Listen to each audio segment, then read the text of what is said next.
Nagsimula ang lahat sa isang tunog ng pagkabiyak, matinis, at mataginting, na pumunit sa matayog na katahimikan ng Sintamoda, Atelier. Hindi ito ang karaniwang ingay ng mga sapatos na nagliliparan sa marmol na sahig, o ang mahinahong bulong ng mga sale sa societe sa kanilang mga parokyano. Ito ay tunog ng gulo, ng pinsala, ng isang bagay na mahalaga, ang nawasak. Sa gitna ng palasyong espasyo, sa isang mataas na gusali sa Makati, kung saan ang bawat pananamit ay isang obrang maestra at ang bawat display ay isang sining, ay nakatayo si Manang C. Ang kanyang buhok na mayaman sa uban ay nakatali sa isang simpleng buhol, at ang kanyang maluwag na uniform ng trainee ay tila lumulutang sa kanyang balingkinitang katawan. Ngayon, siya ay nakatulala. Ang kanyang mga kamay ay nasa erepa, malapit sa isang natumbang display stand. Sa paanan niya, nakakalat ang mga piraso ng basag na salamin at ang mga pinong, mamahaling aksesorya na nakakabit dito, mga hikaw na kumikinang, mga pulseras na ginto, at mga panyo na gawa sa purong seda. Isang matalas na paglanghap ang pumuno sa hangin mula sa mga iilang mamimiling nasa loob, na kaagad binago ang kanilang ekspresyon mula sa pagkamangha sa kagandahan ng mga damit patungo sa pagkagulat. May isang babae na halos mabitawan ang kanyang handbag na may tatak. Ang iba pang mga sale sa sosyete na hanggang ngayon ay abala sa kanilang mga trabaho o sa pagpapakitang gilas ay biglang naghinto at tumingin. Ang ilan ay may pagkabahala, ngunit ang karamihan ay may halong inis at pagkayamot.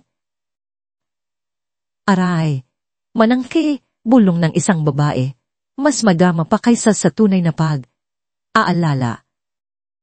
Ngunit bago pa man magsimulang magreklamo ang sinuman, may isang figura na mabilis na kumilos.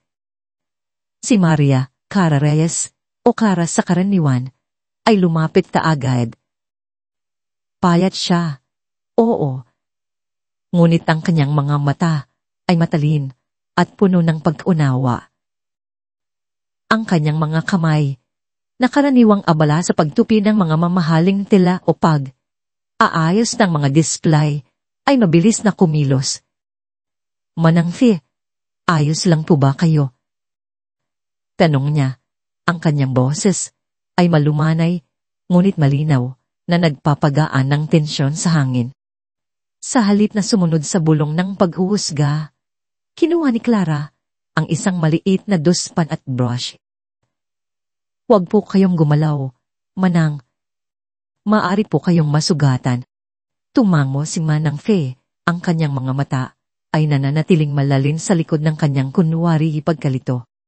Kung hindi lang sa isang seglit na pagkinang sa mga mata niya na parang nagtala ng bawat detalye ng kaguluhan at ng reaksyon ng mga tao, maiisip mo na talagang nalilito siya sa nangyari. Ngunit ang kinang na yon ay mabilis na naglaho, napalitan ng isang blangkong ekspresyon. Isang matinis na boses ang pumunit sa pagkaayos ni Clara. Manang Se, ano ba naman ito? Si Victoria Becky Ramos, ang manager ng tindahan, ay mabilis na lumapit. Ang kanyang make-up ay walang bahid, dungis, at ang kanyang buhok ay perpektong nakaayos, ngunit ang kanyang mukha ay pula sa galit. Si Daiki, na laging iisip na siya ang sentro ng lahat ng kagandahan at kahusayan sa Sintamoda, ay hindi makapaniwala sa eksenang kanyang nasaksihan. Ilang beses ko nang sinabi sa inyo na ingat. Ngayon, tingnan nyo. Basag, alam nyo ba kung magkano ang isang ito? Hindi niya binigyan ng pagkakataong sumagot si Manang Fe. Ang kanyang tingin ay bumaling kay Clara. At ikaw, Clara, huwag kang makialam. Yan ang trabaho ng linis. Ikaw dapat nasa salas, Bakit ka nakikialam sa trainee? May halong banta ang huling linya, isang paalala sa posisyon ni Clara bilang isang simpleng sales associate. Mula sa likuran, sa gilid ng isang display ng mga damit na panlalaki, si Enzo Santiago ay tahimik na nanonood. Siya ang batang marketing director, anak ng isa sa mga pangunahing shareholders na bagong dating lang mula sa ibang bansa. Kilala niya ang ganitong klaseng eksena sa mga lugar na tulad nito ang mga ambisyosong empleyado, ang pagpapanggap, ang patuloy na paghahanap ng kapangyarihan. Ngunit ang pagiging kalmado ni Cara sa gitna ng kaguluhan, ang kanyang agarang pagpapakita ng kabaitan ay nakakuha ng kanyang pansin. Bihira niyang makita ang ganoong kasing puso sa mundo ng kasyon, kung saan ang labas ay kadalasang mas mahalaga kaysa sa loob. May isang bagay kay Clara na iba, isang kislap na nagpapahiwatig ng lalim na lampas sa isang simpleng nagbebenta. Pagkatapos ng sermon ni Becky, na halos lumikha ng isang butas sa sahig, inikutos niya kay Manang sinalinisin ang sarili niyang kaguluhan. At kayong dalawa, Cheska. B, tawag niya sa dalawang sales associate na parehong malalambing at mahilig magchismis. Tiyakin ninyo na hindi na mangyayari ang ganito. Pantayan ninyo siya, si Manang Fi, na ang mukha ay nagpapakita ng malaking pagod at kahihiyan. Ay nagsimulang dahan na kunin ang mga basag na salamin. Ang kanyang mga kamay, na tila ayaw gumalaw, ay parang naninginig. Lumapit si Clara, nagkukunwaring inaayos ang isang rack ng mga damit sa tabi ni Manang Fi. Manang, hayaan niyo po akong tulungan kayo. Delikado po ang salamin. Nako, Clara, wag na, bulong ni Manang Fi, ang kanyang boses ay halos hindi marinig. Baka masisika pa ni Daki. Hindi po bal, sagot ni Clara, at sa isang mabilis na paggalaw, kinuha niya ang dustpan at brush mula kay Manang Fi. Masasanay din po kayo, Manang. Kailangan lang po ng pasensya. At iyon ang naging simula. Mula sa araw na iyon, si Manang Fi ay naging target ng lahat ng uri ng pangungutya at pagmamaliit. Si Daiki, kasama ang kanyang mga alitores na sina Cheska at Bea, ay walang sawang nagbigay kay Manang Sinang pinakamahihirap at pinakakababang uri ng trabaho. Ito ay ang paglilinis ng mga fitting room pagkatapos ng mga customer, ang pag-aayos ng stockroom na laging magulo, o ang paglalagay ng mga mabibigat na kahon sa mga matataas na istante. Sa tuwing may mali, gaano man kaliit, si Manang Si ang laging sinisisi. Manang Si, bakit hindi pa ayos ang mga sapatos sa display na yan? Tanong ni Cheska, ang kanyang boses ay puno ng panggagaya. Magtatanghali na, bilisan mo naman. Nako, Manang, sabi naman ni Bea, na tila nagmamalasakit ngunit may halong panunuya, ang bagal niyo naman po. Kung hindi niyo kaya, sabihin niyo lang. Para makauwi na kayo. Ang sindamuda, Atelier, ay isang maranyang kaharian ng kasyon, ngunit sa ilalim ng kinang at ganda nito, ay nagkukubli ang isang mundo ng inggitan at pagpapataasan. Ang bawat isa ay nakikipagkumpetensya para sa posisyon, para sa pabor ng manager, o para sa atensyon ng mga mayayamang maninili. At si Manang Fi, ang bago, at tila walang alam na trainee, ay naging perpektong outlet para sa kanilang mga panggigipit. Sa lahat ng yon, si Clara lamang ang laging naging mabait at pasensyoso. Sa mga pagkakataong walang nakakakita o kapag abala si Becky, ay palihim siyang lumalapit kay Manang Fi. Tinuruan niya si Manang Fi kung paano tupiin ang mga delikadong scar sa paraang hindi ito magkakayupi, kung paano ayusin ang mga accessory upang magmukha itong kaakit, at kung paano makitungo sa mga demanding na customer. Manang, ganito po ang paghawak sa tela. Dapat po ay malumanay para hindi po masira ang himulmol. Paliwanag ni Clara, ang kanyang mga daliri ay nagpapakita ng tamang teknik. Ay, ganun ba, Clara? Salamat sabi ni Nanang si. Ang kanyang mga mata ay matamang nakatitig sa ginagawa ni Clara. Hindi man ito laging halata sa iba, ngunit napansin ni Clara ang isang bagay kay Manang Fi. Sa kabila ng kanyang pagdiging niluma at tila kakatwa at ang kanyang mga pagkakamali, ay may mga sandaling ang mga mata ni Manang Fi ay nagtataglay ng isang kakaibang kinang. Ito ay isang tingin na matalas, mapagmasid, na sinusuri ang bawat disenyo, bawat customer, at bawat kilo sa loob ng tindahan. Minsan, nahuli ni Clara si Manang Fi na nakatitig sa isang partikular na gown na may disenyong kakaiba, na parabang sinusuri nito ang bawat ahi at bawat detalye. Pagkatapos, kagad itong bumalik sa kanyang karaniwang, bahagyang nalilitong tingin.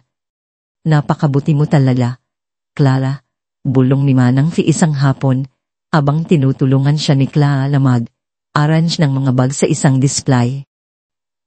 Salamat sa iyo. Ngumiti si Clara. Walang anuman po, Manang. Hindi naman po mahirap maging mabait.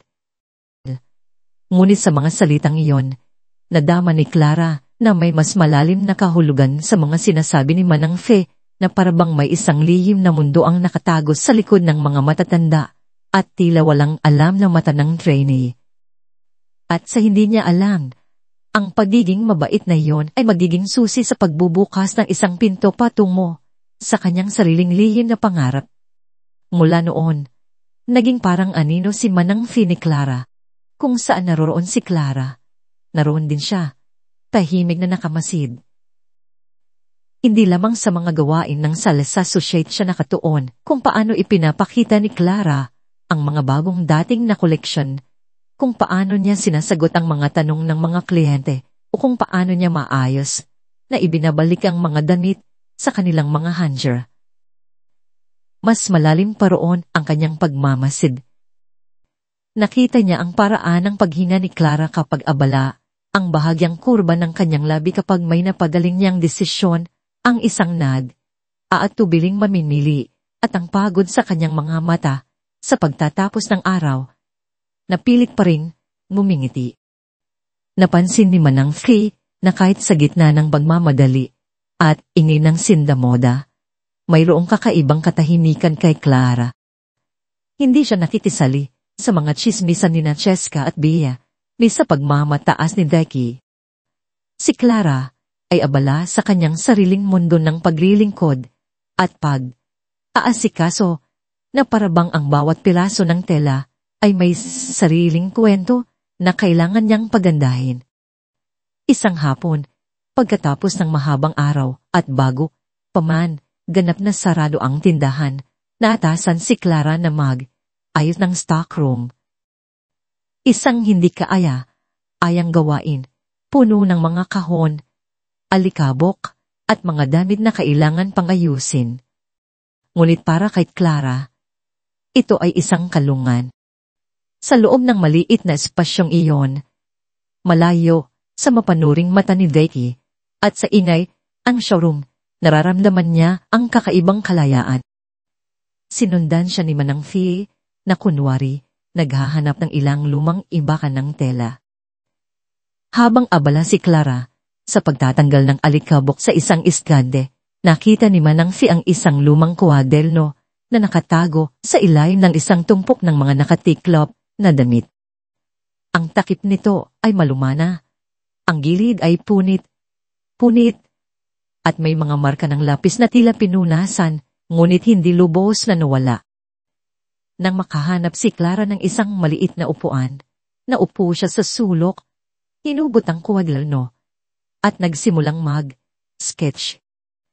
Ang kanyang mga daliri ay mabilis na gumalaw, naglalatag ng mga linya na unti-unting bumubuo ng mga forma at disenyo. Ang kanyang noo ay nakakunot sa pagtutok at ang kanyang mga mata ay nagniningning sa ilalim ng dimlat ilaw ng stockroom.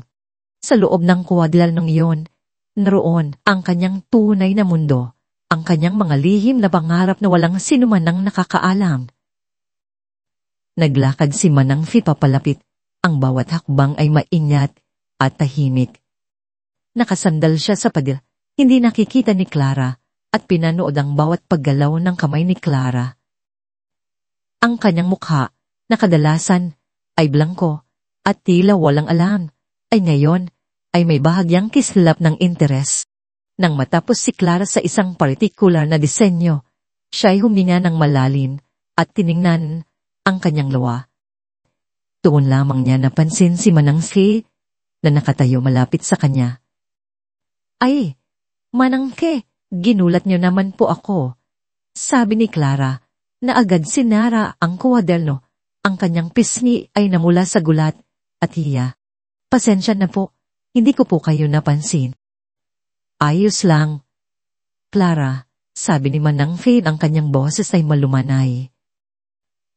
Ano yan? Nagdudlowing ka? Ngunit hindi tanumang tono nito, kundi isang pahayag na tila alam na niya ang sagot. Nag-atubili si Clara. Ang mga sketch na yon ay ang kanyang kaluluwa, ang kanyang pinakamalalim na ambisyon. Hindi niya pa kailanman na ibahagi sa sinuman ng mga ito, natatakot na husgahan, o mas masahol pa, tawanan. Ngunit may isang bagay sa mga mata ni Manang Fi, isang uri ng pagkamausi sa nawang halong paghatol, na nagbigay sa kanya ng lakas ng loob. Dahan, muling binuksan ni Clara ang kwaderno. Pangadisenyo po. Manang. Pangapangarap ko po. Kung sakali. Tiningnan ni Manang si ang unang pahina. Ito ay isang evening gown. Ngunit hindi tulad ng mga karaniwang disenyo sa sintang moda. Ang bodice nito ay may detalyadong borda na hango sa mga motik ng banig mula sa desayas, at ang skirt ay dumadari na parang isang talon gawa sa manipis na telang organza na tila nagpapahiwatig ng mga alon ng dagat.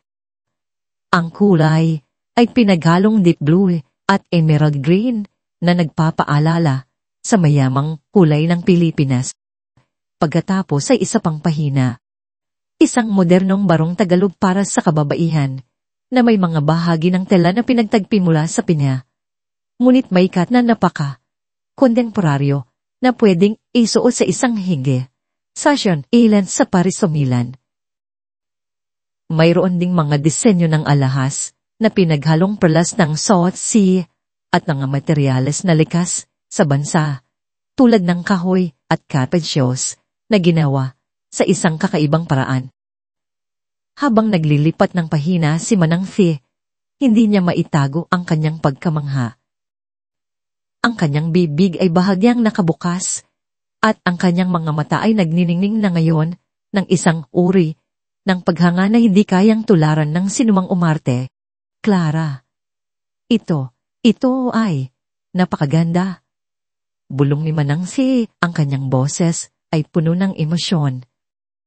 Iba. May sariling kaluluwa. Ang galing mo, nagulat si Clara sa tindi ng reaksyon ni Manang Fi. Talaga po, Manang. Akala ko po, baka po masyadong kakaiba. Kakaiba? Hindi, Clara. Giit ni Manang Fi. Ang kanyang mga mata ay nananatiling nakatitig sa mga sketch. Ito ay original.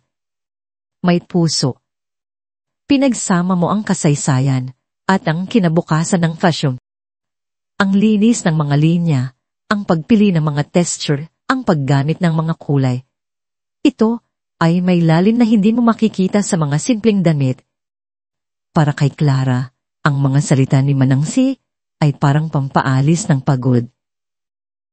Ang pagkilala mula sa isang tao, kahit pa sa isang tila simpleng frame, ay nagbigay sa kanya ng kakaibang kaglalakan. Nagbigay si Manang Fi ng ilang mungkahi na may kahalong teknikalidad na nakagulat kay Clara. Siguro, Clara, kung ang neckline dito ay mas fluid, magbibigay ito ng mas marami pang elegance. At ang draping sa likod, makapwedeng gamitan ng tela na mas may fall, para mas maganda ang galaw. Ang kanyang mga kamay ay gumagalaw sa ere, ipinapakita ang kanyang mga ideya. Naisip ni Clara, paano niya nalaman ang lahat ng ito? Ngunit bago pa man niya maituloy ang tanong, dumalik sa kanyang karaniwang, bahagyang nalilitong tingin si Manangse na parang hindi niya sinabi ang mga salitang iyon. Ay, ano bang pinagsasasabi ko? Mukhang napagod lang ako sa pag-aayos ng stock, ngumiti si Manangke, ngunit may bayad ng panunukso sa kanyang mga mata. Ipagpatuloy mo iyan, Clara. Huwag tang titigil. Samantala, sa kabila ng kinang at pagpapanggap ng sintamoda, may isang pares ng mata, ang tahimik na nagmamasid sa lahat ng nangyayari. Si Enzo Santiago, na may sariling opisina sa itaas na palapag, ay madalas bumababa sa showroom, hindi lamang upang suriin ang mga benta, kundi upang pagmasdan ng mga tao. Nasanay na siya sa pagiging prinsipe ng kumpanya na may mga empleyado na laging nagpapanggap sa harap niya. Ngunit kay Clara, may iba. Sa simula, ang mga interaksyon ni Enzo kay Clara ay tila profesional. Clara, ano sa tingin mo ang magandang kulay para sa susunod na koleksyon na magiging appealing sa Asian market? O kaya, ay, may ileregalo ako sa aking ina, ano ang irerekomenda mo na elegante? Ngunit hindi masyadong over. Pap. Inagamit niya ang mga tanong na ito upang makipag-usap kay Clara, upang makinig sa kanyang boses at makita ang kanyang paraan ng pag-iisip. At sa bawat interaksyon, lalong nahuhulog ang loob ni Enzo sa pagiging totoo ni Clara.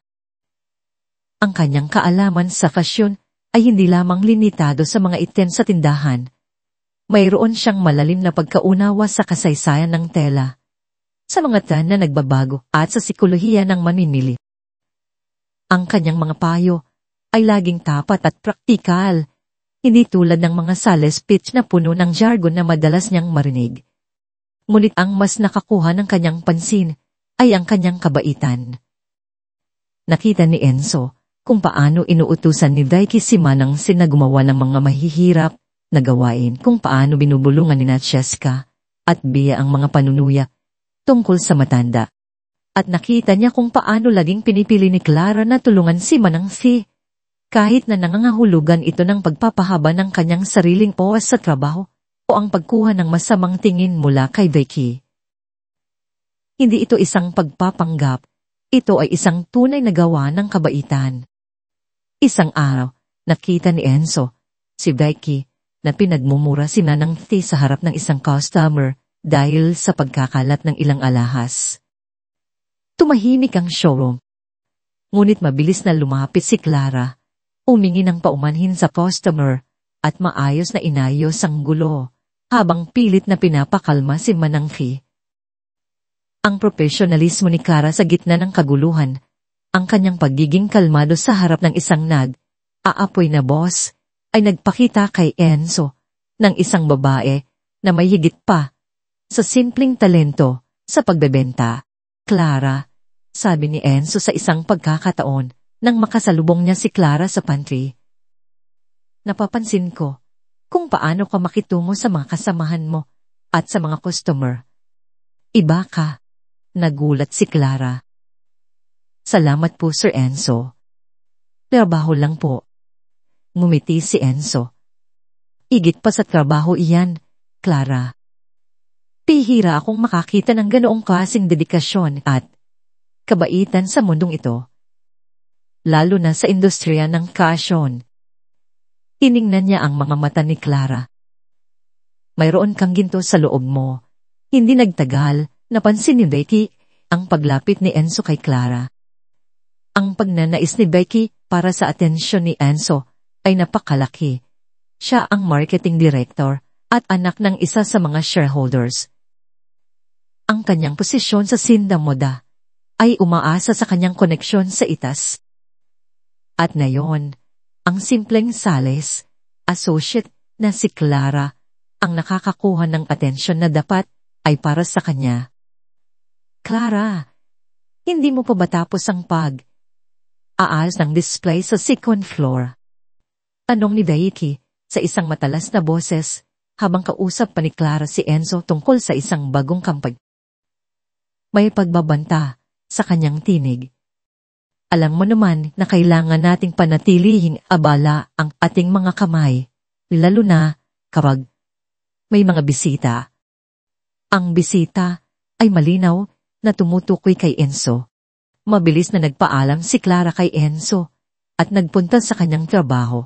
Ngunit bago siya umalis, nakita niya ang tingin ni Vicky kay Enzo, isang tingin na puno ng pagmamay-ari. Nakita rin ni Clara ang masamang tingin ni Vicky sa kanya. Pagkatapos noon, naging mas madalas ang pagbibigay ni Vicky kay Clara ng mga karagdagang gawain. Ang aayos ng mga sapatos na halos hindi na tinitingnan ng sinuman, ang paglilinis ng mga bahagi ng tindahan na hindi kailangang linisin. O kaya'y, kapag may mga kliyente si Enzo, sinisikap ni Vicky na alisin si Clara sa lugar. O kaya'y magbigay ng mga komando tulad ng, Clara, ikaw pala ang nandyan. Akala ko ay tapos ka na sa trabaho mo sa stockroom. Ang lahat ng ito ay may layuning maliitin si Clara. Ngunit si Clara, sa lahat ng oras, ay nanatiling propesyonal. Hindi siya kailanman sumagot ng pabalang ni nagpakita ng galit. Ngunit sa bawat panunuya, bawat pagmamaliit, may isang matanda na tahimik na nagmamasid. Si Manangke, sa kanyang pagiging tila abala sa pagpupunas ng mga esilante o aayos ng mga damit, ay inilalagay sa kanyang isip ang bawat salita, bawat aksyon ni Gatki. Ang matalim na kislap sa kanyang mga mata ay nagpapatunay na ang lahat ng iyon ay hindi lumalampas sa kanyang paningin. Ang mundong puno ng inggit at pagpapanggap sa sintamoda ay unting nabubunyag sa mata ng isang tila innocenting trainee, at ang mga lihim na pangarap ni Clara ay unting nakikita ng mga matang may sapat na kaalaman upang pahalagahan ang mga ito. Mula sa lihim na tagpuan sa stockroom, tila nagbukas ang isang bagong mundo para kay Clara. Ang mga salita ni Manangke, puno ng kakaibang kaalaman at pagpapahalaga sa sining, ay nagbigay lakas sa kanyang mga pangarap. Hindi na lamang basta pagguhit ang ginagawa niya sa kanyang lumang kwaderno, naging seryosong aaral at paglilinang ng talento. Clara, animanang si isang umaga, habang inililigpit nila ang mga pirasong tela sa storage. Ang mga ideya mo ay parang hilaw na diamante. May kinang na, pero kailangan pang hubugin para maging perpekto. Bakit hindi mo subukang bigyan ng buhay ang isa sa mga sketch mo? Kahit maliit lang na sample, para makita mo kung paano nagbabago ang disenyo sa tunay na tela. Atubili si Clara. Pero Manang, saan po ako makakakuha ng tela? At hindi naman po ako sanay-manay ng ganoon detalyado. Ngumiti si Manang isang ngiti na may bahid ng panunukso, ngunit puno ng paghikayat. Ang pagtuklas ng sining ay hindi nagtatapos sa pagguhit, Clara. Nasa paghahanap ng tamang material, sa pagpili ng bawat hibla. Subukan mong pumunta sa mga maliliit na tindahan ng tela sa Divisoria. Baka may makita kang mura, pero magandang kalidad na pwedeng pagpraktisan. At sa pagtahi, ang pagtitiyaga, ang susi. Ang bawat tusok ay parang stroke ng lapis mo, nagbibigay buhay. Higit pa rito, isang hapon, lumapit si Manang kay Clara na may dalang makapal na libro at ilang magasin. Clara, tingnan mo itong mga ito. Mga gawa ng mga tanyag na designer sa mundo. Hindi mo kailangang tularan pero malaking inspirasyon ang makita ang kanilang galing sa pagpili ng tela, sa paggamit ng mga linya, at sa pagpapahalad ng kanilang kwento sa bawat koleksyon. Ang mga libro at magasin ay halos bago pa, na may malalim na pagkaunawa sa fashion na hindi karaniwan sa isang ordinalong trainee. Mula noon, nag-iba ang routine ni Clara. Pagkatapos ng trabaho, kung hindi pa siya masyadong pagod, diretso siya sa mga tindahan ng tela, naghahanap ng mga retaso o boto na nabibili sa murang halaga. Sa gabi, sa ilalim ng lampara, habang tulog na ang kanyang mga kapatid, siya ay magpuputol at mananahi, sinusubukang bigyan ng porma ang kanyang mga sketch. Ginagawa niya ito ng patago, akot, natuksuhin ng kanyang pamilya, o matuklasan ni Vecchi. Ang bawat maliit na prototype na nabubuo niya, kahit hindi perpekto, ay nagbigay sa kanya ng kakaibang kagalakan at pag-asa. Manangki ang kanyang tanging taghanga, palaging nagbibigay ng matatalinong komento at paghihikayat na nagtuturo sa kanya ng mga diskarte sa pagutit, pagpili ng tela, at kung paano maisa sa katuparan ng bawat detalye ng disenyo na tila ba'y isang batikang designer na nagpapasa ng kanyang kaalaman. Samantala, sa loob ng sintamoda, lalong lumala ang pangungutya at panggigipit ni Becky Cheska at Bea kay Manangki. Tila ba'y nakakita sila ng bagong laro. Kung may mali sa display, si Manangsi ang may kasalanan. Kung may nawawalang inventory, siya ang pinaghihinalaan. Kung may aberya sa cash register, idinadahilan nila na nakita nila si Manangsi na malapit doon. Ang lahat ng ito ay palihim na ginagawa o kaya'y sa mga pagkakataong akala nila ay walang nakakakita. Ngunit sa tuwing may pagkakataon, laging lumalapit si Clara upang tumulong o kaya'y magbigay ng palusot para kay Manangsi. Isang hapon, pumutok ang isang malaking gulo. Isang high-profile na kliyente, si Mrs. Consuelo Valderrama, ay nagpatawag kay Becky dahil sa isang napiling damit na tila may mansa. Pabilis na ipinasa ni Becky ang responsibilidad kay Manangsi. Manangsi, bakit naman hindi mo iningatan ang damit na ito? Hindi ba sabi ko sa iyo, ito ay reserved para kay Mrs. Valderrama, sigaw ni Becky. Ang kanyang tinig ay lumalago sa buong showroom. Ang customer service ay nasa ibaba ng pamantayan ni Becky, na ang tingin ay laging mas mahalaga ang kanyang posisyon kaysa sa katotohanan. Namutla si Manangsi na malinaw na hindi alam ang tungkol sa mancha. Lumapit si Clara, dala ang iba pang damit na pareho ng disenyo. Pasensya na po, Mrs. Valderrama, sabi ni Clara. Ang kanyang boses ay kalmado, ngunit may awtoridad. Marahil po ay naihalo ito sa iba habang inaayos ang stock. Mayroon pa po kaming bago na kapareho, mas saliwa at tiyak na walang kahit anong dumi. Ngunit hindi pa rin. Tumigil si Becky. Clara, huwag kang sumasabat, ang trabahong mo ay magbenta. Hindi ang magbigay ng palusot para sa mga katulad niyang pabaya. Pinagtaasan niya ng boses si Manangsi. Manang, hindi ka ba talaga marunong? Sa edad mong yan, ganyan ka pa rin kapabaya. Doon na nawala ang pasensya ni Enzo San Diego. Napanood niya ang lahat mula sa kanyang opisina, sa itaas, at mabilis na bumaba. Ang kanyang muka ay seryoso at ang kanyang mga mata ay nanlilisik. Becky, matigas na sabi ni Enzo, ang kanyang boses ay kalmadong ngunit puno ng kapangyarihan na nagpatahimik sa buong showroom. Ano ang nangyayari dito? Sir Enzo, nagulat si Becky. Wala po, nagkakamali lang po si Manangki sa pag-handle ng item. At si Clara po ay sumasabat. Hindi ganyan ang paraan ng pagharap sa isang empleyado, Becky. Sabi ni Enzo, ang kanyang tingin ay matalin. At hindi ganyan ang paraan ng pagharap sa isang kliyente. Sinta Moda ay kilala sa kanyang serbisyo at respeto sa lahat. Ang paninigaw at pagmamaliit sa harap ng mga customer ay labag sa ating patakaran. Tiningnan niya si Manang C at Clara.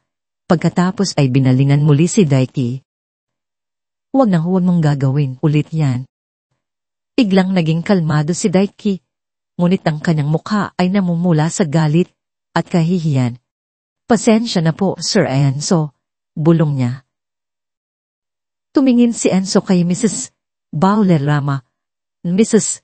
Valderrama, pasensya na po sa nangyari. I will personally ensure na maayos ang lahat. Pagkatapos ay binalingan niya si Clara. Clara, pakitulungan si Mrs. Valderrama sa kanyang pinili. Si Clara, na natigilan sa pangyayari, ay mabilis na kumilos. Habang inaasikaso, si Mrs. Valderrama, lihim niyang tiningnan si Enzo. Ang kanyang puso ay lumundag sa pasam. Sa kabila ng pagiging mayaman at may posisyon ni Enzo, pinili niyang ipagtanggol ang mga nasa ibaba.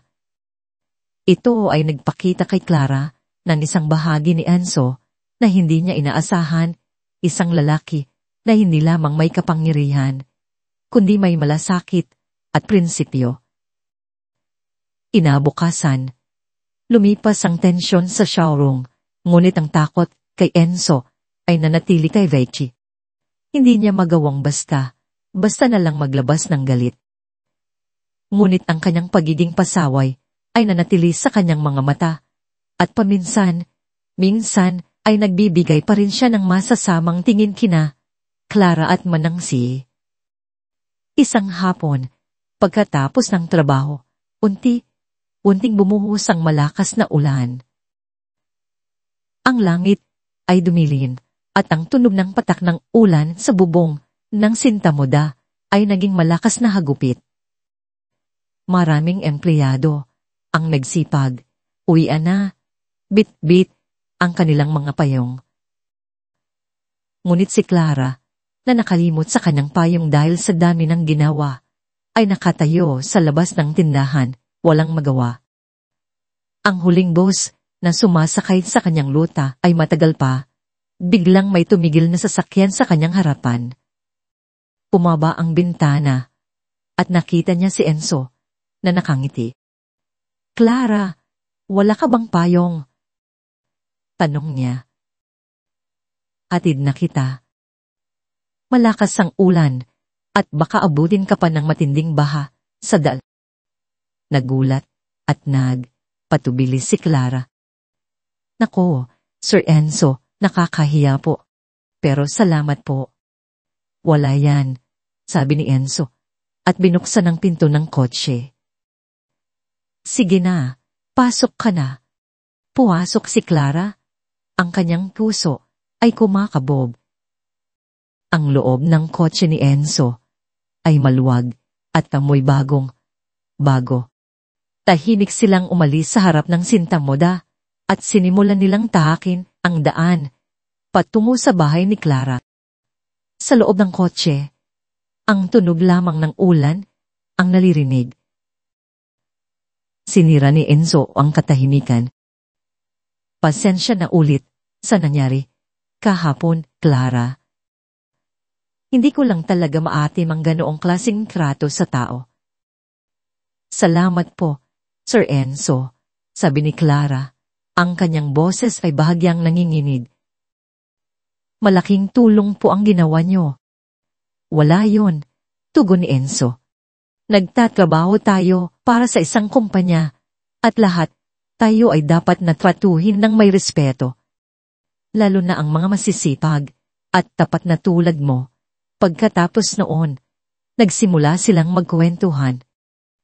Nagtanong si Enzo tungkol sa pamilya ni Clara at nagbahagi si Clara tungkol sa kanyang buhay. Ikinwento niya kung paano siya nagtatrabaho ng husto upang makatulong sa kanyang mga kapatid na nag-aaral at kung gaano kahirap ang buhay sa lungsod para sa kanila. Ibinahagi din niya ang kanyang mga pangarap na maging isang designer na para sa kanya ay tila isang malayong bituin sa langit. Nakikinig si Enzo ng buong puso. Kaya pala, sabi niya, may kakaiba kang drive. At ngayon, alam ko na kung saan ang gagaling ang galing mo sa disenyo. May puso ka sa bawat paglikha mo, Clara. At kayo po, Sir Enzo. Tanong ni Clara. Ano po ang mga pangarap niyo? Isip si Enzo. Ako? Gusto kong makita ang Sindamoda na lumago, hindi lang bilang isang brand, kundi bilang isang lugar kung saan ang mga talentong tulad mo ay nabibigyan ng pagkakataon. Nasanay akong nakikita ang mga tao na nagpapanggap, nagpapaligsahan. Pero ikaw, kakaiba ka. Totoo ka. Sa bawat salita, sa bawat pagtingin na ibinabato ni Enzo kay Clara, naramdaman ni Clara ang isang kakaibang init sa kanyang puso. Ito ang unang pagkakataon na may isang tao, bukod kay Manangfe, na talagang nakita ang kanyang halaga, hindi lamang bilang isang empleyado, kundi bilang isang tao na may mga pangarap at paghihilap. Ang kanyang paghanga kay Enzo ay unting lumalin. Nagiging isang pakiramdam na mas matindi pa sa simpleng pasasalamat. Nang makarating sila sa bahay ni Clara sa isang tahimik na sulok ng Manila, tumigil ang kotse ni Enzo. Salamat po ulit, Sir Enzo. Sabi ni Clara, ang kanyang boses ay malambing. Ingat po kayo. Walang anuman, Clara. Sagot ni Enzo. Ang kanyang mga mata ay nananatili kay Clara na may bahid ng paghanga at pag-aalaga. Ingat ka rin. At ipagpatuloy mo ang pagguhit. May naniniwala sa talentong iyan. Umaba si Clara at pinanood ni Enzo ang kanyang pagpasok sa gate bago siya umalis. Sa loob ng maikling sandali na yon, sa gitna ng malakas na ulan at ng dilim ng gabi, isang munting apoy ng pag-ibig ang unti-unting nagsimulang magliyab sa kanilang mga puso.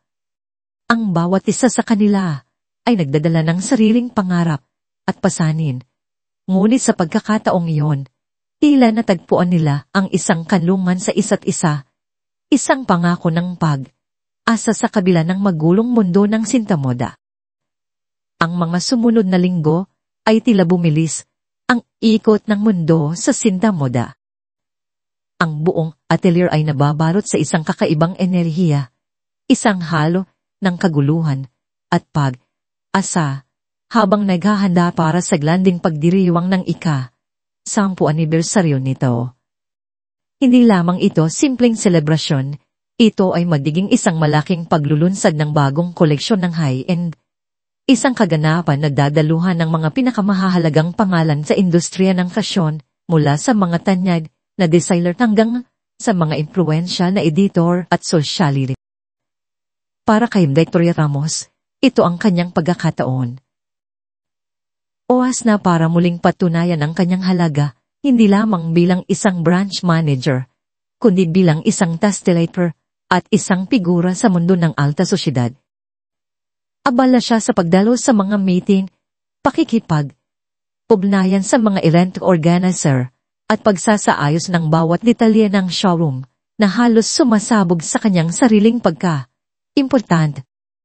Bawat tibot niya ay may layuning makakuha ng pabor ng mas magandang puwesto sa limelight o ng pagkakataong makipag-ugnayan sa mga makapangyarihang tao.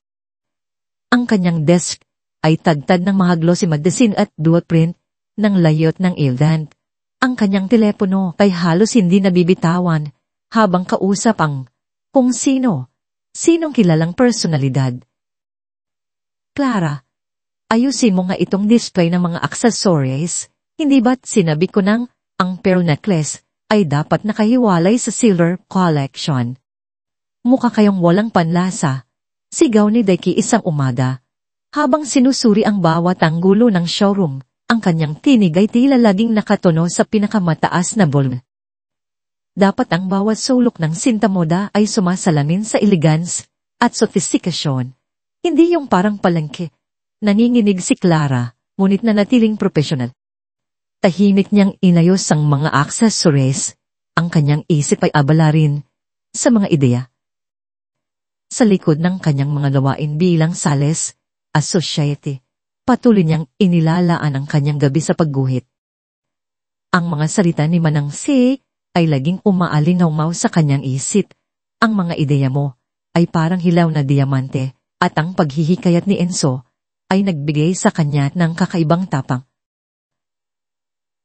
Gumawa siya ng ilang sketches, hindi lamang ng mga damit, kundi pati na rin ang mga posibleng ideya para sa mas malikhaing pagpapakita ng mga bagong koleksyon na magdadala ng kakaibang Filipino touch sa modernong aesthetic. Nakita niya ang bawat tila, bawat disenyo na may mas malalim na mata ngayon.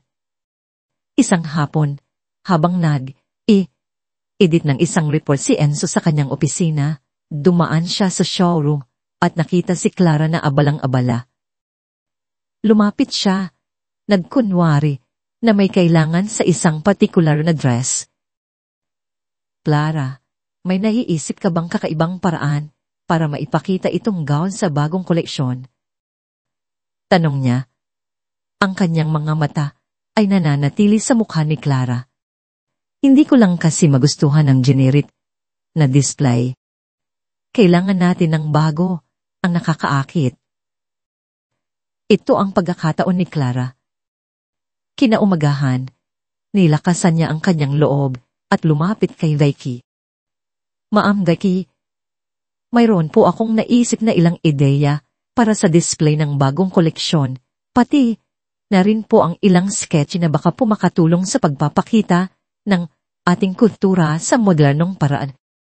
Hawak niya ang isang lumang folder na naglalaman ng kanyang mga piniling sketch at ang mga notes niya sa mga ideya ng display. Naningkit ang mga mata ni Daichi. Ikaw? Mga ideya?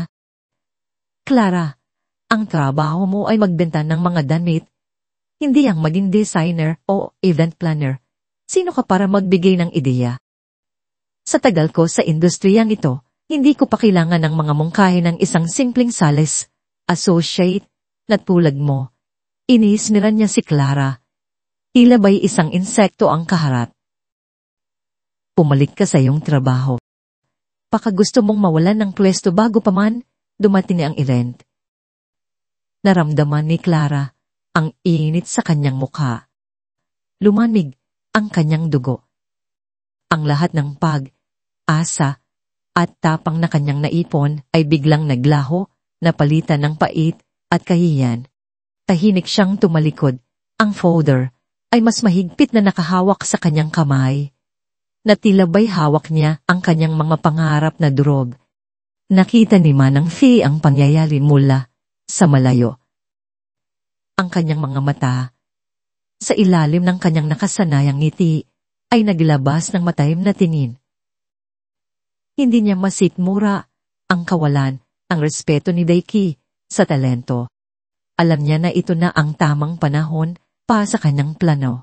Isang araw, matapos ang isang meeting sa Sintamoda headquarters, nagkaroon ng pagkakataon si Manang C na makalapit kay Enzo. Lad, uusap sila tungkol sa mga logistics ng event at biglang bumaling si Manang C sa isang kakaibang tono. Sir Enzo, sabi ni Manang C na may bahid ng inosente sa kanyang boses. Napansin ko po kasi sa Sintamoda. Napakaraming magagaling, pero minsan ay hindi nabibigyan ng pagkakataon. May mga hilaw na diamante po tayo rito, na kailangan lang nahubugin. Minsan, ang tunay na kagandahan ay hindi nakikita sa mga nagniningning na formalidad, kundi sa mga simpleng ideya na may malalim na puso. Tumingin si Enzo kay Manang Fee, na tila ba'y nagtataka. Naalala niya ang sinabi niya kay Clara tungkol sa art in every creation. Ano po ang ibig ninyong sabihin, Manang Fee? Wala naman po, Sir Enzo. Tugon ni Manang Fee na kunwaring nag-iisip. Naisip ko lang, sa ganitong malaking event, baka makatulong kung mayroon tayong fresh perspective, isang kakaibang twist na magpapakita ng tunay na diwa ng Pilipino, hindi lamang ang pagiging high-end. Pahagya siyang ngumiti. May mga sketches po kasi akong nakita mula sa isang talentadong empleyado na hindi pag-aanong kilala. Nagandahan po ako sa mga ideya niya. Gusto ko po sana na kung may pagkakataon, baka gusto niyo ring makita ang kanyang vision. Ang mga mata ni Enzo ay lumiwanag. Naisip niya agad si Clara. Mayroon po akong mga naiipong sketches, Manang Fee, na mula sa isang tao na sa tingin ko ay may malalim na pagkaunawa sa fashion at may kakaibang panlasa. Baka po gusto niyong tingnan at bigyan ng second opinion bago ko ipasa sa design team para sa presentation. Kung sa tingin niyo ay may potensyal, ako na ang bahala. Hindi niya binanggit ang pangalan ni Clara, ngunit batid niya na si Manang Fee ay may kaalaman sa talento ni Clara. Kinabukasan, matiyagang hinintay ni Manang Fee ang pagkakataon. Nang mag-break si Clara, lumapit siya sa desk nito. Clara, Sir Enzo, asked me to look over some designs for the anniversary. Gusto niya ng fresh perspective daw. Baka pwedeng pakita mo sa akin ulit yung mga bago mong sketches. Gusto ko lang kumuha ng inspirasyon. Hindi atubili si Clara. May tiwala siya kay Manang Fee. Ibinigay niya ang kanyang folder, puno ng mga bagong ideya na ngayon ay mas pinino na. Habang tinitingnan ni Manang Fee ang mga disenyo, unti-unting lumabas ang kanyang tunay na personalidad. Ang kanyang mga mata ay nagniningning sa paghanga, at ang kanyang mga daliri ay dahang gumagalaw sa bawat pahina, na tila ba'y hinahaplos ang bawat hibla ng tela. Clara, ito ang tunay na sining, bulong niya, hindi napapansin ang mga mata ni Vicky, na palihim na nakamasid sa kanila mula sa likod ng isang rack ng dani. Ipinagpatuloy ni Manang Fee ang kanyang plano. Kinuha niya ang mga sketches ni Clara. Sinabing ibabalik niya kinabukasan matapos niya itong suriin ng masigi. Nang gabing yon, matapos niyang piliin ang ilang pinakamahusay na disenyo ni Clara, lihim niyang ipinasa ang mga ito sa kanyang tunay na staff, na inutusan niya na iproseso ang mga ito para sa anonymous submission sa management ng Sintamoda, na may mungkahi na tingnan ng potensyal na ito bilang future addition sa koleksyon. Hindi binanggit ang pangalan ni Clara, ngunit malinaw ang mensahe. May isang talento na naghihintay na matuklasan. Ngunit ang mga lihim ay hindi laging nananatiling lihim sa Sintamoda. Si Vicky, na laging nagmamatiyag, ay nakita ang folder ni Clara na ibinigay kay Manang Fee. Ang kanyang pagkamuhi at inggit ay nagtulak sa kanya na mag-isip ng masama. Hindi niya matanggap na ang isang simpleng sales associate na tulad ni Clara, na pinipilit niyang apihin, ay magkakaroon ng ideya na mapapansin ng management, lalo na ni Enzo. Isang araw, habang abala si Clara sa pag-aasikaso ng isang customer at si Manang Fee na malaynad, inventory, sa stockroom, nakita ni Vicky ang lumang kuwadeno ni Clara na naiwan sa kanyang locker, na bahagyang nakabukas. Mayroon itong mga nakasulat na ideya at mga hindi pa natapos na sketches. Sa isip ni Vicky, ito na ang kanyang pagkakataon. Kinuha niya ang kwaderno. Ang kanyang puso ay kumakabog sa pagtasuklam at determinasyon. Palak niyang itapon ang kwaderno o palitan ang mga pahina ng walang kwentang duodos. Ngunit hindi niya alam na si Manang Fee, sa kanyang matalas na pandinig, at matinding pagmamasid, ay nakaramdam ng kakaiba. Pinalikan niya ang showroom at nakita si Vicky na nagmamadaling pumasok sa comfort room, hawak ang isang bagay na tila kuwaderno ni Clara. May kutob si Manang C. Sumunod siya ng palihin. Nadatnan niya si Vicky na punit ang ilang pahina mula sa kwaderno ni Clara. Ang kanyang mukha ay puno ng matinding galit. Nang makita ni Vicky si Manang Fi, namutla siya. Ano po ang ginagawa ninyo diyan, Maam Daiki? Kalmadong tanong ni Manang Fi, ngunit ang kanyang mga mata ay nanlilisik. Ang kwaderno po ba yan ni Clara? Nagulantang si Daichi, halos nabitawan ng kwaderno. Wala kang nakita. Hindi ito sa kanya. Basural lang ito. Mabilis na kinuha ni Manang Fe ang kwaderno mula sa kamay ni Vicky. Mayroon ng punit sa ilang bahagi. Ngunit hindi pa nawawala ang lahat ng mahalagang disenyo. Ang kanyang mga mata ay nagtagpo sa mata ni Vicky, na ngayon ay puno ng takot.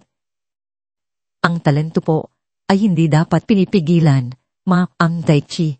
Mahinahong sabi ni Manang Fe na ang kanyang tinig ay may kakaibang bigat. At ang kasamaan ay laging may kabayaran. Nanginginig si Daichi, hindi makasagot. Kinuha ni Manang Fe ang kwaderno at ang mga punit na pahina. At dahan siyang lumabas ng comfort room. Iiwan si Daichi na nanginginig sa takot at galit. Lihim na inilagay ni Manang Fe ang kwaderno at ang lahat ng sketches ni Clara sa isang ligtas na lugar, malayo sa mapanirang kamay ni Becky. Ang labanan ay hindi pa tapos, ulit ang mga piraso ng puzzle ay unting nagkakaditchit. Ang lahat ay nakahanda na para sa malaking gabi. Ang gabi ng ika-10 anibersaryo ng Sindamoda Atelier ay isang kaganapan na magtatakda ng bagong pahina sa Manila Fashion Scene. Ang Grand Ballroom ng isang maranyang hotel sa Makati ay naging sentro ng karangyaan, na puno ng kinang ng chandelier, ang hiyawan ng mga naglalakihang pangalan sa industriya, at ang mahinang tunog ng mga baso ng champagne na nagsasalpukan. Ang bawat sulok ay pinintahan ng ginto at pilak. Ang bawat display ay sumasalamin sa kasalitan ng yaman at sinin. Suot ang kanyang simpleng black cocktail dress na binili niyang mula sa isang thrift store at maingat na inayos, si Maria Cara Reyes ay lumakad sa gitna ng karamihan na tila isang aninaw. Ang kanyang puso ay kumakabog ng malakas, hindi lamang dahil sa pagkamangha sa paligid, kundi dahil din sa kakaibang pakiramdam ng pag-asa at pangamba. Naghahanap ang kanyang mga mata sa karamihan, umaasa na masilayan si Manang Si na misteryosong naglaho mula sa atelier bago pa man magsimula ang event. Isang butil ng kaba ang gumapang sa kanyang dibdib. Ang huling uusap nila ni Manang Si tungkol sa mga sketches at ang huling pagtatago ng kanyang kwaderno ay tila isang babala. Mula sa kanyang puwesto, nakita niya si Victoria Ramos na may suot na mamahaling gown na halos kumikinang sa dami ng sit-ins, lumulutang sa karamihan na tila reyna. Kasama niya si Francesca at B na abala sa pakikipag, selfie at pagtawa ng malakas. Ang kanilang mga tinig ay tila tumatago sa katahimikan ng gabi, puno ng pagmamataas at pagmamayang. Ngunit ang tingin ni Clara ay nauli ng isang pamilyar na mukha sa kabilang dako ng silid. Si Enzo Santiago. Suot ang isang makisig na barong Tagalog. Nagtataglay siya ng isang aura ng kaseryosohan at karisma. Nagtama ang kanilang mga mata. Binigyan niya si Clara ng isang mahinang ngiti, puno ng pag-asa at pagsuporta, na tila ba'y nakakaintindi sa nararamdaman niya. Nagbigay ito ng kaunting init sa dibdib ni Clara. Biglang bumaba ang ilaw at ang spotlight ay tumutok sa entablal. Ito na ang simula ng fashion show. Ang pinakahihintay na paglulunsad ng bagong koleksyon ng sintomoda. Sunod na lumabas ang mga modelo. Suot ang mga disenyo na sumisigaw ng karangyaan at modelong elegansa. Bawat isa ay isipang mabuti. Bawat detalye ay pinuhin. Uminga ng malalim si Clara, nakikinig sa bawat papuri mula sa mga nakaupo. Ngunit may isang bahagi ng presentasyon ang naging kakaiba. Sa gitna ng koleksyon, inihayag ang isang special feature, isang seri ng mga disenyo mula sa isang bagong talento. Isang misteryosong artist na nangangako ng isang saliwang pananaw sa fashion ng Pilipinas. Nang lumabas ang mga modelong may suot ng bagong disenyo, nanlaki ang mga mata ni Clara. Ang bawat dress, bawat gupit, bawat tahi ay pamilyar. Ito ang kanyang mga disenyo, ang kanyang mga pangarap na iginuhit sa kanyang lumang kwaderno, ang mga ideya na kanyang ibinahagi kay Manang Fe, at ang mga binasura ni Vicky. Mayroong isang modernong barot, saya, na may geometric patterns. Isang maluwag na gown, na gawa sa pinasaber na may matalinong embroidery, na nagpapakita ng mga bulaklak sa Pilipinas, at isang check na cocktail dress na may makabagong interpretasyon ng tribal wears. Ang kanyang puso ay lumukso sa pagitan ng pagkalito at hindi makapaniwalang tuwa. Paano nangyari ito? Napansin niya ang isang kislap sa mga mata ni Enzo na tila ba'y alam na niya ang lahat. Samantala, si Daki sa una ay nagulat. Pagkatapos ay napuno ng pagdududa at galit. Kilala niya ang mga disenyong iyon. Balik ang tingin niya mula sa entablado patungo kay Clara. Isang malamig na takot ang unting gumapang sa kanya. Pagkatapos ng presentasyon, bumalik ang spotlight sa entablado.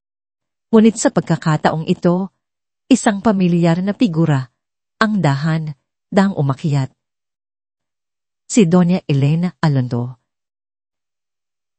Ngunit hindi siya ang Manang Fe na kilala ni Clara. Suot ang isang eleganteng gown na itim, ang kanyang buhok ay maayos na nakabunot, at ang kanyang mukha ay nagtataglay ng isang kapangyarihan at karunungan na kailaman ay hindi niya nakita sa Manang Fe. May bahid ng kaseryosohan ang kanyang mga mata, ngunit mayroon ding isang pahiwatig ng ngiti. Ang kanyang presensya ay tila nagpatahimik sa buong silid. Magandang gabi sa inyong lahat, panimula ni Doña Elena. Ang kanyang tinig ay malinaw at matatag. Isang malaking karangalan na makasama kayo sa pagdiriwang ng 10 taon ng Sintamoda. Ang misyon ng Sintamoda ay laging nakatuon sa pagtuklas, pagpapayaman at pagpapakita ng tunay na sining sa fashion.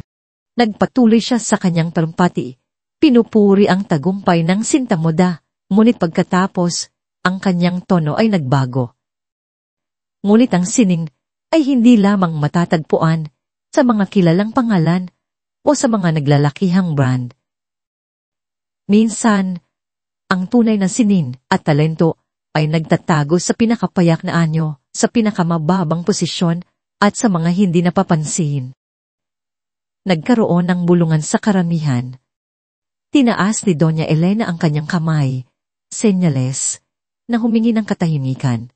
Sa nakaraang ilang buwan, pinili kong manatiling anonymous. Pinili kong maging isang simpleng trainee sa isa sa ating mga atelier. Nais kong hanapin ang tunay na pulso ng industriya, ang mga puso na nagtatago sa likod ng mga tela at ang mga isip na puno ng mga pangarap na hindi pa nabibigyan ng pagkakataon. Nakita ko ang pagtatangi, ang pang-aapi, ang pagmamaliit sa mga nagsisimula pa lang. Nakita ko ang mga taong gumagawa ng kanilang trabaho ng may dignidad sa kabila ng lahat ng pagsubok. At higit sa lahat, nakita ko ang isang binibini. Ang kanyang mga mata ay nagsimulang maghanap sa karamihan na sa kabila ng lahat ng paghihirap ay nanatiling matulungin, matatag, at laging may puso. Ang buong silid ay nakatingin, hindi alam kung sino ang tinutukoy niya. Ngunit alam ni Clara. Ang kanyang puso ay halos lumabas sa kanyang dibdib. Nagsimulang manginig ang kanyang mga kamay. Nakita ko ang kanyang mga ginawang sketches. Patuloy ni Doña Elena ang kanyang mga pangarap na iginuhit sa mga lumang papel. Ang mga disenyo na inyong nasaksihan kanina, ang mga gawa ng isang misteryosong talento, ay hindi misteryo sa akin. Ito ang mga gawa ni Maria Clara Reyes. Parang may bumagsak na kidlat sa silid. Ang lahat ng mata ay sabay na tumingin kay Clara. Namutla si Becky. Nanlamig ang kanyang mga kamay. Si Cheska at Bea ay napanganga, hindi makapaniwala. Maria Clara Reyes, malinaw na sinabi ni Doña Elena, mangyaring umakyat ka sa entablado. Nanginginig ang mga tuhod ni Clara. Ang bawat hakbang niya, patungo sa entablado, ay tila isang paglalakbay sa kawalan. Hindi niya halos marinig ang malakas na palakpakan, ang bulungan ng pagkamangha, at ang mga salitang sino siya. Naglakad siya palapit kay Doña Elena. Ang kanyang mga mata ay puno ng luha at pagkalito. Niyakap siya ni Doña Elena, isang yakap na puno ng pagmamahal at pagkilala. Clara, aking binibini. Bulong niya sa tainga ni Clara. Ang iyong kabaitan at talento ang nagdala sa iyo rito. Hinarap ni Doña Elena ang karanihan. Hawak ang kamay ni Clara. Ikinararangal kong ipakilala sa inyo ang kinabukasan ng Sintamoda at marahil ang kinabukasan ng Philippine Fashion. Ang talento ni Clara ay hindi lamang natatangi. Ito ay may kaluluwa. At naniniwala ako na ang kaluluwa ng isang Pilipino ay dapat makita sa entablado ng mundo. Pagkatapos ay dumating ang pinakamalaking anunsyo. Kaya naman, sa gabing ito, sa harap ninyong lahat, gusto kong imbitahan si Maria Clara Reyes na sumama sa akin. Gusto kong siya ang maging bahagi ng aking design team sa Paris. Ang lahat ng gastusin ay sasagutin ng aming kumpanya. Gusto kong maging mentor mo, Clara, at gabayan ka sa iyong paglalakbay sa mundo ng haute couture. Nagkaroon ng pagsabog, ng palakpakan, at hiyawan. Para kay Clara, ang buong mundo ay tila umiikot. Paris. Isang pangarap na hindi niya inakala na magkakatotoo. Ang mga luha ay patuloy na bumungos sa kanyang mga mata, luha ng saya at pasasalamat. Sa kabilang banda, si Daiki ay nakatayo doon, ang kanyang mukha ay parang papel, ang kanyang bibig ay nakabuka, ngunit walang salitang lumalabas. Si Cheska at Bea ay tila naging bato, ang kanilang mga ngiti ay naglaho, napalitan ng takot at hiya. Ang lahat ng kanilang aapi, pagmamaliit, at paninira ay bumalik sa kanila ng isang iglap. Ang katarungan ay naroon, malinaw, at hindi mapapasubalian. Mula sa kanyang pwesto, si Enzo ay nakatingin kay Clara. Isang malaking ngiti ang lumabas sa kanyang mga labi. Ang kanyang mga mata ay kumikinang sa pagmamalaki at pagmamahal. Ito ang babaeng pinaniniwalaan niya, ang babaeng may pusong ginto at talentong hindi matatawaran. Ito ang kanyang Clara. At ngayon, ang buong mundo ay nakakakita kung gaano siya kahalaga. Ang gabi ay nagbago ang lahat, hindi lamang para kay Clara, kundi para sa bawat isa na saksi sa pagbubukas ng isang bagong kabanata ng pag-asa at inspirasyon. Ang gabi ay nagtapos sa isang matinding kaganapan, ngunit ang tunay na bagyo ay nagsimula ng umaga kinabukasan sa Sintamoda, atelier. Ang balita ng pagtataksil ng malangsi at ang biglaang pagsikat ni Malia Clara Reyes ay kumalat na parang apoy sa buong fashion industry ng Manila. Ang dati hinakintab na sahig ng atelier ay tila nababalot ng yelo at ang hangin ay mabigat sa tensyon na animoy aabang sa susunod na lindol. Si Victoria Ramos na ang balat ay tila mas tutlap pa sa suot niyang puting blouse ay hindi na ang dating Victoria na nagmamalaki sa kanyang posisyon. Ang kanyang mga mata ay nanlilisik sa galit at takot, habang ang mga bulungan ng kanyang mga kasamahan ay tila mga dagok na dumadapo sa kanyang pagkatao. Sa tabi niya, sina Cheska at Bia ay abala sa alis ng kanilang personal na gamit, ang kanilang mga mukha ay nakayuko sa kahihiyan. Ang dating mga tawa-talak ay napalitan ng mga buntong, hining niya, at pagtatampo. Hindi nagtagal, dumating ang isang memo mula sa corporate offices. Hindi na ito isang lihim na usapan, kundi isang formal na pahayag. Isang maikling mensahe, ngunit sapat upang tuluyang durugin ang kanilang mga pangarap at ang kanilang posisyon sa sintamoda. Si Victoria, bilang head ng branch, ay agad na sinuspende at pinatawan ng matinding investigasyon dahil sa paglabag sa Code of Conduct at Unprofessionalism, kabilang na ang aapi at pagpapabaya sa mga responsibilidad. Sina Cheska at Bea, dahil sa pakikipagsabwatan sa aapi at tahasang pagtanggi sa mga direktiba ng kumpanya, ay tuluyan nang tinanggal sa kanilang posisyon. Ang kanilang paglabas sa atelier ay walang anumang pagpupugay, tanging mga malamig na sulyap at ang malalim na katahimikan na nagsasabing ito ang bunga ng inyong pagmamataas.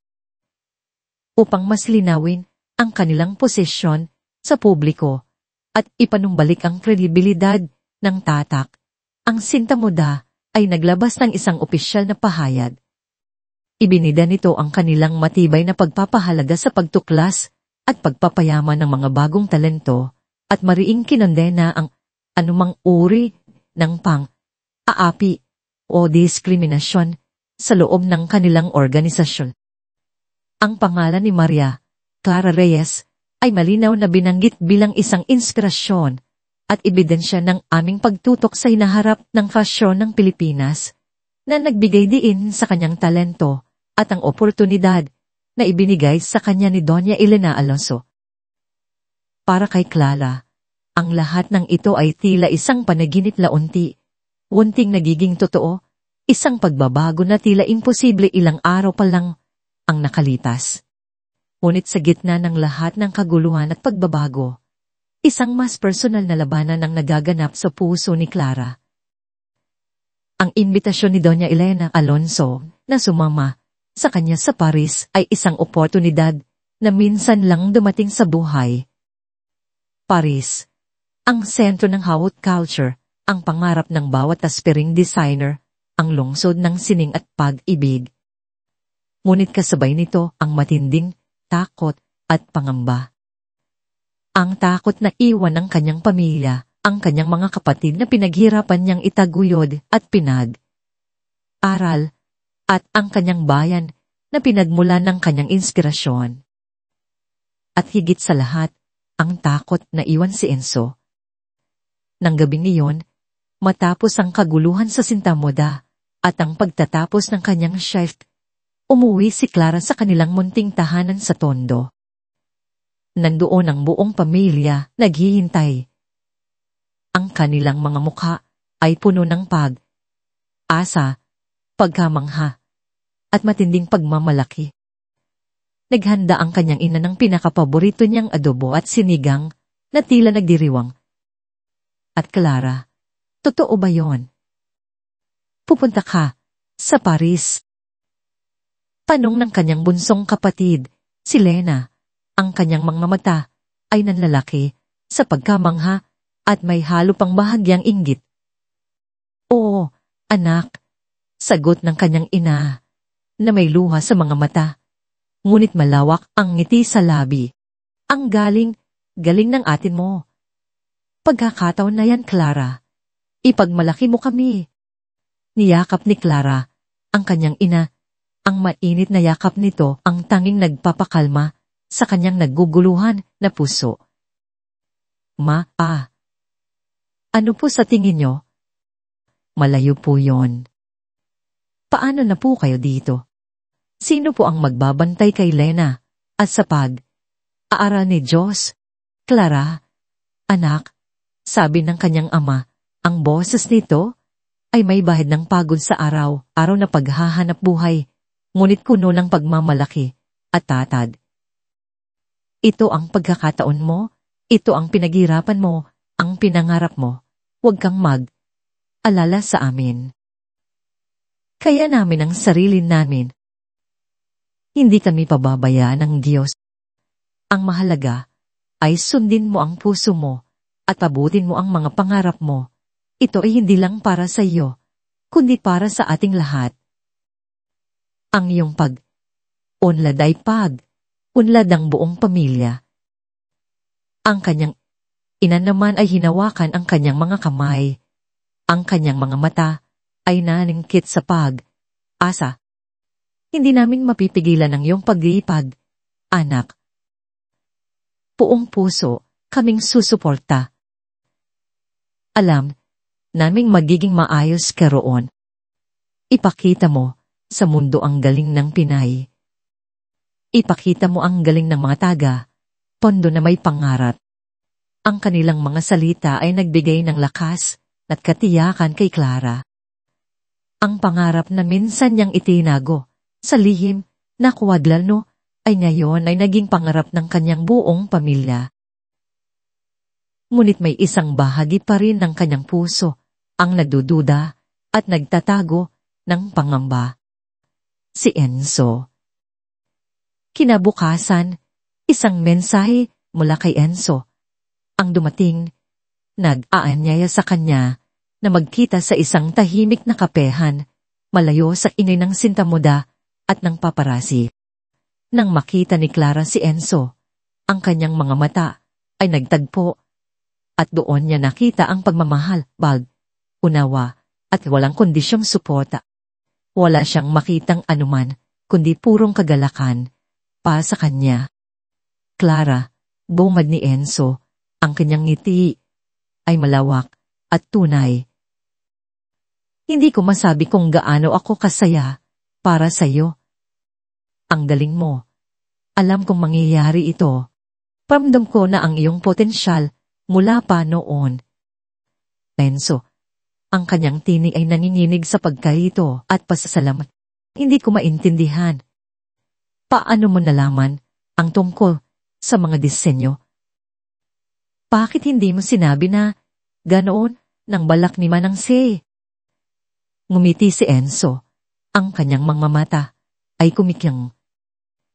Hindi ko pa alam ang buong detalye tungkol kay Donna Elena, pero ang mga disenyo mo, Clara, nakita ko ang mga yon sa kwadro mo at nang banggitin ni Manang C ang tungkol sa isang talento na kailangan ng pagkakataon, naisip ko agad ang tungkol sa iyo. Alam kong ikaw iyon. Kaya sinabi ko sa kanya na magpadala ng mga sablo ng iyong mga gawa sa kanilang head office. At nang makita niya, nagulat siya sa husay. Pero hindi niya sinabi na siya mismo si Doña Elena. Kaya pala, bulong ni Clara, ang kanyang isip ay tila luminaw sa mga piraso ng puso na unti-unting nabubuo. Ikaw ang nagtulak para makita ang aking mga gawa. Ako ang nakakita pagtatama ni Enzo na marahang hinawakan ng kamay niya. Ikaw ang gumawa. Ikaw ang may talento. Ang tanging ginawa ko ay bigyan ka ng kaunting tulak para makita ng mundo ang iyong galing. Pero Clara, may isa pa akong gustong sabihin sa iyo, isang bagay na mas importante kaysa sa lahat ng ito. Uminga ng malalim si Enzo. Ang kanyang mga mata ay seryosong nakatingin kay Clara, na tila naghahanap ng kasagutan sa kanyang mga damdamin. Mula nang una kitang makita, noong araw na dumating si Manang Fi sa atelier at bumagsak ang accessory rack, alam kong may kakaiba sa iyo. Hindi lang sa ganda mo, kundi sa kabaitan mo, sa tatag mo, at sa pagmamahal mo sa fashion. Sa paglipas ng panahon, lalo kong nakita ang iyong puso, ang iyong pagpapahalaga sa kapwa, sa kabila ng lahat ng pagsubok na idinulot ng mga taong may inggit. Hindi ko inakala na may makikita akong katulad mo sa mundong ito, ang kasinungalingan at pagpapanggap. Hinawakan ni Enzo ang mga kamay ni Clara sa ibabaw ng mesa. Ang init ng kanyang palag ay nagbili ng kapanatagan. Clara, mahal kita. Hindi ko alam kung kailan o paano, pero nahulog na ako sa iyo. Mahal kita at masaya ako para sa iyo. Alam kong malayo ang Paris at malaking desisyon ang pag-alis mo, pero anumang desisyon ang gawin mo, susuportahan kita. Maghihintay ako. Susubukan natin ang long distance kung kailangan. Ang mahalaga ay manatili ka sa iyong pangarap at manatili ka sa akin. Nanginig ang mga labi ni Clara. Ang luha na matagal na niyang pinipigilan ay tuluyang bumuhos.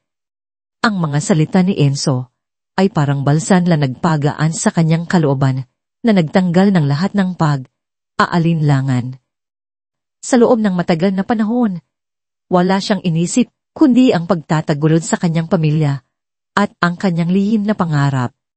Ngayon, may nagmamahal sa kanya, may naniniwala sa kanya at handang maghintay para sa kanya, kahit sa dulo ng mundo. Enzo, bulong niya, ang kanyang boses ay nabasag ng emosyon. Mahal din kita. Sa lahat ng nagawa mo para sa akin, sa lahat ng suporta mo. Hindi ko alam kung paano magdasalamat. Ang iyong pagmamahal ang nagbigay sa akin ng lakas. Huwag kang magpasalamat, sabi ni Enzo. Pinunasan ng mga luha ni Clara gamit ang kanyang hinlalaki. Mahalin mo lang ako at abutin mo ang mga pangarap mo. Yan ang pinakamagandang regalo na maibibigay mo sa akin. Ang desisyon ay malinaw na ngayon. Hindi lang ito tungkol sa kanya. Ito ay tungkol sa kinabukasan ng kanyang pamilya at ang pangarap na pinagsamahan nila ni Enzo na ngayong ay nagiging totoo. Ilang araw ang lumipas at ang araw ng pag-alis ni Clara ay sumapit. Pumalik siya sa Sinta Moda atelier, hindi na bilang isang simpleng sales associate, kundi bilang isang hinaharap na designer na may bagong pag-asa. Nandoon si Doña Elena na hindi na nakadamit bilang Manang Fi, kundi bilang isang ikon ng fashion. Ang kanyang aura ay nagbibigay ng kapangyarihan at pag-asa sa mga nakapaligid. Clara, sabi ni Doña Elena, ang kanyang mga mata ay puno ng lambing at pagmamalaki. Handa ka na ba sa bagong kabanata ng iyong buhay? Niyakap ni Clara si Doña Elena ng mahigpit, isang yakap na puno ng pasasalamat. Salamat po, Doña Elena. Sa lahat po ng ginawa ninyo para sa akin. Hindi ko po ito makakalimutan.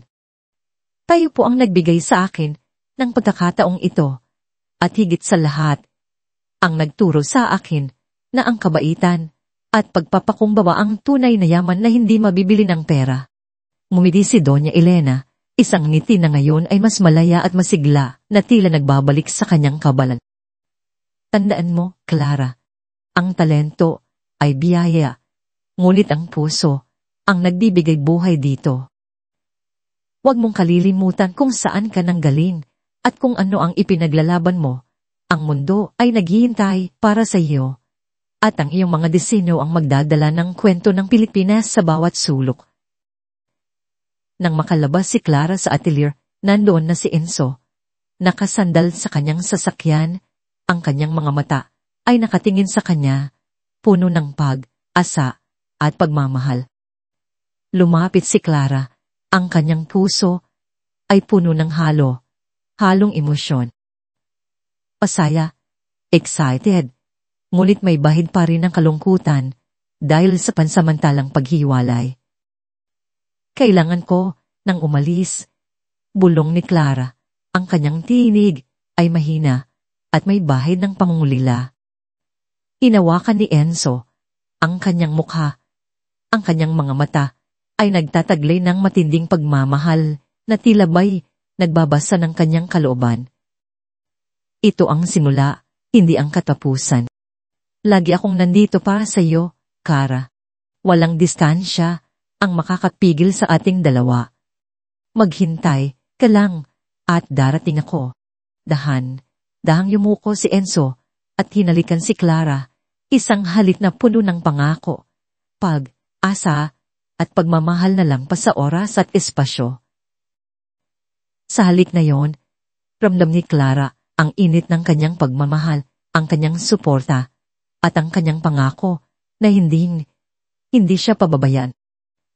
Bumitaw sila sa isa't isa, ang kanilang mga mata ay kumikinang sa luha, ngunit puno ng pag-asa. Mag-iingat ka, sabi ni Enzo. Ang kanyang boses ay may bahid ng lungkot. Ikaw rin, sagot ni Clara. At sa huling sulyap, tinandaan niya ang mukha ni Enzo bago siya sumakay sa sasakyan na naghihintay, patungo sa airport, patungo sa isang bagong buhay. Habang papalayo ang sasakyan, tinanaw niya si Enzo, na nakatayo pa rin doon, nakatingin sa kanya, hanggang sa mawala siya sa paningin. Ang araw ay unting sumisikat, nagbibigay ng bagong liwanag sa Manila. Ito ang bukang liwayway para kay Clara, at alam niya na sa dulo ng kanyang paglalakbay, mayroong isang pag-ibig na naghihintay. Ang Paris ay naghihintay, ngunit ang puso niya ay laging babalik sa lugar kung saan nagsimula ang lahat. Lumipas ang ilang buwan at ang dating Maria Clara Reyes, na sales associate sa Sintang Moda, ay ngayoy isa ng Maria Clara Reyes, isang budding designer sa puso ng Paris. Ang kanyang maliit na apartment malapit sa Arc de Triomphe ay malayo sa siksikan ng Tondo. Ngunit ang init ng pagmamahal ng kanyang pamilya at ni Enzo ay patuloy na nagbibigay liwanag dito. Ang hangin ng Paris ay iba, sariwa, at puno ng kasaysayan, na tila bumubulong ng mga kwento ng sining at inspirasyon sa bawat sulok. Sa simula, hindi madali ang pag-angkop, ang bilis ng buhay sa Paris, ang bagong wika, ang mga kaugalian lahat, ay nangailangan ng matinding pagtutok. Ngunit sa ilalim ng gabay ni Doña Elena Alonso, na ngayon ay isa ng mentor at parang pangalawang ina, unting nakahanap ng kanyang sarili si Clara. Ang atelier ni Doña Elena ay isang santuaryo ng pagkamalikhain, pulo ng mga tela na pinakamataas ang kalidad, mga makina na sumasabay sa himig ng paggawa, at mga designer na puno ng talento mula sa iba't ibang sulok ng mundo. Dito, walang diskriminasyon, walang panlilibak. Anging respeto sa talento at pagpapahalaga sa sining. Si Clara, na sa simula'y tahimik at nagmamasid, ay naging mas matapang at mas bukas sa pagbabahagi ng kanyang mga ideya. Ang kanyang mga mata, na dating puno lamang ng pagkamalikhain sa lihim na kwaderno, ay ngayoy kumikinang sa bawat bagong material na kanyang nakikita, sa bawat teknik na kanyang natututunan. Lubos siyang pinahanga ng kasanayan at pagiging profesional ng mga kasamahan niya. Isang gabi, habang abala si Clara sa paggawa ng isang drape sa manikin, lumapit si Doña Elena. Ang kanyang mga mata ay sinisipat ang bawat tahi at fold. Clara, malumanay nitong wika, ang iyong diskarte ay natatangi. Nakikita ko ang kwento sa likod ng bawat pyesa. Huwag kang matakot na ipakita ang puso mo sa iyong mga disenyo. Ang mga disenyo ni Clara ay may kakaibang timpla, pinagsama niya ang eleganteng estilo ng haute culture ng Paris sa malalim at mayamang kultura ng Pilipinas. Ginagamit niya ang mga forma ng telo na may modernong twist, nilalagyan ng detalyeng inspirado sa filigree ng Mindanao o di kaya'y gumagamit ng mga kulay at tila na nagpapaalala sa mga tanawin ng Pilipinas. Ang kanyang mga kasamahan sa simula'y nagtataka sa kanyang kakaibang inspirasyon ay unti-unting humanga sa kanyang orihinalidad at sa lalim ng kanyang mga likha. Ang bawat disenyo niya ay tila isang liham, pag-ibig para sa kanyang bayan. Hindi nagtagal, ang Maria Clara ay naging bukambibig sa atelier, hindi lamang dahil sa kanyang kabaitan, kundi dahil sa kanyang lumalagong talento. Sa kabila ng kanyang mabilis na pag-unlad at ang pagkahumaling sa fashion ng Paris, hindi kailanman nakalimutan ni Clara ang kanyang tahanan at ang lalaking naghihintay sa kanya. Ang kanilang long-distance relationship ni Enzo ay naging isang mahalagang bahagi ng kanyang araw-araw na buhay. Halos gabi, o sa tuwing may bakanteng oras sila, ay video call sila. Kumusta ang araw mo, mahal? Anong ni Enzo? Ang kanyang mukha ay puno ng pagmamahal sa screen. May bago ka bang disenyo na gustong ipakita sa akin? Ikinukwento ni Clara ang bawat detalye ng kanyang araw, mula sa pagkapagod sa isang mahirap na proyekto hanggang sa pagkabighani sa isang bagong material. Ipinapakita niya ang kanyang mga sketches at si Enzo naman ay nagbibigay ng mga puna, hindi bilang isang eksperto, kundi bilang isang taong lubos na sumusuporta at nagmamalaki. Ibinabahagi rin ni Enzo ang mga kaganapan sa Manila, ang kanyang pag-unlad sa sintamoda, at ang mga kwento ng kanyang pamilya. Miss na kita, Enzo, aminin ni Clara isang gabi, habang pinitigilan ng kanyang luha. Ako din, Clara. Pero alam kong sulit ang lahat ng pagtitiis. Malapit na, mahal. Isipin mo na lang, bawat tahi, bawat brushstroke mo ay naglalapit sa atin. Ang mga salita ni Enzo ay parang yakap na dumating sa kabila ng milya. Ang kanilang mga pag-uusap ay hindi lamang tungkol sa trabaho, may mga sandali rin ng biruan, ang mga pagbabahagi ng pangarap para sa hinaharap, at mga simpleng pagpapakita ng pagmamahal. Ang bawat good morning at good night na mensahe ay naging tali na nagpapatibay sa kanilang relasyon. Ang distansya ay hindi naging hadlang, bagkus ay naging pagsubok na nagpatunay sa tibay ng kanilang pagmamahalan. At dumating ang araw na ipinakita ang bunga ng kanyang pagpupusigi. Ang atelier ni Doña Elena ay naghahanda para sa isang malaking kampanya, isang internasyonal na paglulunsad ng kanilang pinakabagong koleksyon na nagpapakita ng iba't ibang kultura ang mundo. Isang disenyo ni Clara, isang ireningga na inspirasyon, ang ibong Adarna, na may malambot na flow at detalyadong embroidery na gawa sa sada at metalikong sinulid at bumabalot sa dibdib at balikat na tila isang pakpak ang napili upang maging centerpiece ng advertising campaign. Ang makita ni Clara ang kanyang likha sa mga billboard at magazine na inilalarawan ng isang kilalang modelo, hindi niya maiwasang mapaluha sa tuwa. Ito ang kanyang pangarap, nagiging totoo. Ang kanyang pangalan, Maria Clara Reyes, ay biglang lumitaw sa mga fashion blogs at artikulo. Pinuri ang kanyang fresh perspective at cultural heritage. Maria Clara Reyes, tandaan ang pangalang iyan, bulong ng isang kritiko sa isang fashion show na dinaluhan ni Doña Elena. Ang tagumpay na ito ay hindi lamang personal para kay Clara, kundi para rin sa kanyang pamilya. Regular siyang nagpapadala ng tulong sa kanila, sinisiguro na maipagpatuloy ng kanyang mga kapatid ang kanilang pag-aaral at ang kanilang munting tahanan sa tondo, ay mas komportable.